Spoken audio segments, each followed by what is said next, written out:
Bonjour, je vous présente le jeu Nerds Peanuts. Alors, dans ce jeu, vous allez prendre plusieurs jeux de 52 cartes, c'est-à-dire que vous allez donner un jeu de 52 cartes par joueur. Alors, bien entendu, les jeux doivent être tous différents.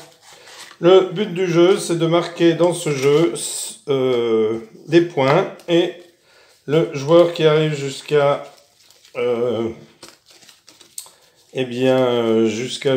jusqu'à 150 points a gagné.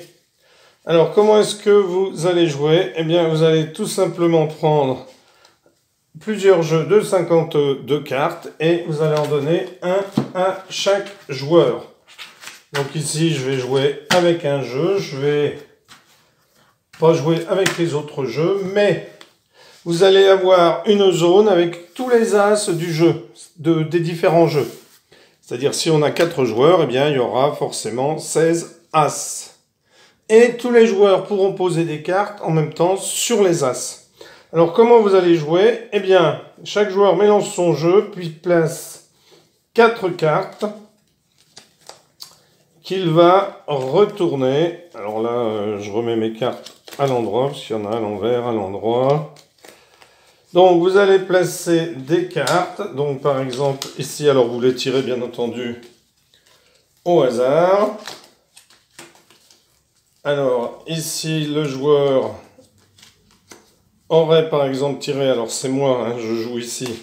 Donc, un autre joueur va jouer ici, un autre ici, un autre ici. Et on va faire une zone au-dessus pour tous les as de tous les jeux. Alors, imaginons que le joueur tire ici, donc 4 cartes, donc peu importe les cartes. Alors, un 10 de pique, une dame de trèfle par exemple, un 8 de cœur,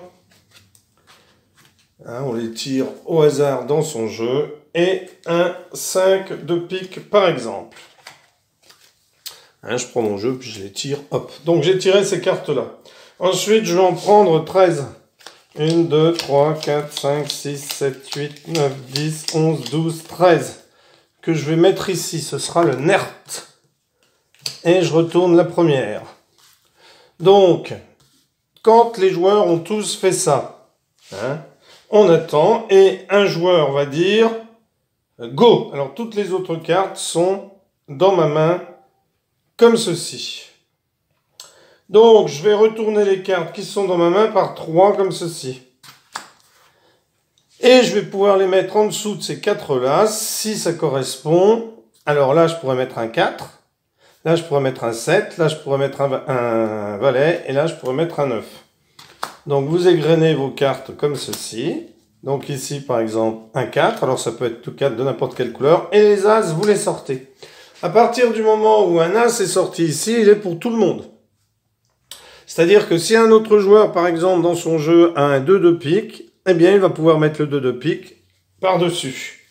Donc, moi, pendant ce temps-là, eh bien, je continue tout simplement à égrener mes cartes. Alors, de temps en temps, hein, si par exemple, j'avais eu un 6 ici, alors là, c'est cœur, pique, mais ça pourrait être n'importe quoi. Alors ici, je ne peux pas mettre, hein, d'abord parce que c'est plus grand, et ensuite, ce tas-là, on ne le met pas. Alors, par contre, je peux mettre ça ici.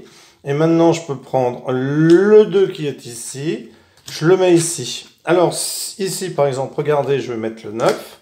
Et ici, je peux prendre le 8 et le 7 et le mettre ici. Comme ici, j'ai une place vacante, eh bien, je peux prendre la carte ici et la mettre ici. Alors ensuite, je continue à égrener. Valet, donc ici, vous voyez, je peux prendre 10, 9, 8, 7. Je peux prendre tout ça. Et comme j'ai un trou ici, eh bien, je mets ici. J'égrène toujours. Donc ici, je ne peux pas mettre le 9 ici, hein, puisque sur ce tas-là, on ne met rien. Hein.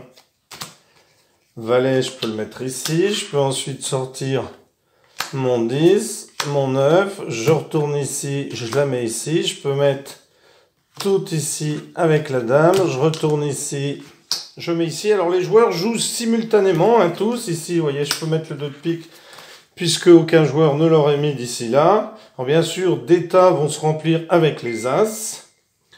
Ici, il ne faut pas que j'oublie de retourner. Je retourne ici, je peux mettre un 6, ensuite je peux mettre 5, etc. Le 4 ici, le valet, l'as de carreau, donc je peux le sortir ici, valet de cœur, as de trèfle et l'as de trèfle, je peux le sortir. Et on continue à jouer comme ça, jusqu'à ce qu'un joueur ait fini ici. Imaginons que ce soit sa dernière carte, c'est un as. Il n'a plus de carte dans son nerf, donc il dit stop, net. Donc, eh bien, comme il a dit nertz, on va récupérer toutes les cartes avec des as. Alors, bien entendu, ici, il n'y aura que les miennes, puisque j'ai pas fait jouer les autres joueurs. Je peux pas jouer à plusieurs en même temps. Donc, on va récupérer toutes les cartes avec les as. On va séparer les différents jeux. Et on va compter le nombre de cartes que chaque joueur a réussi à mettre dans la zone avec les as.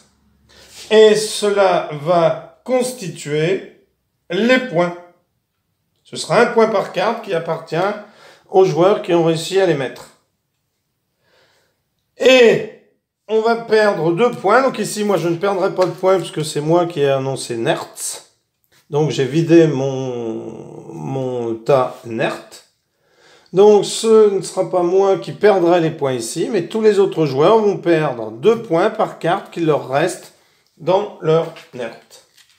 Ensuite, eh bien, on reprend les cartes, on les remélange et on recommence le jeu.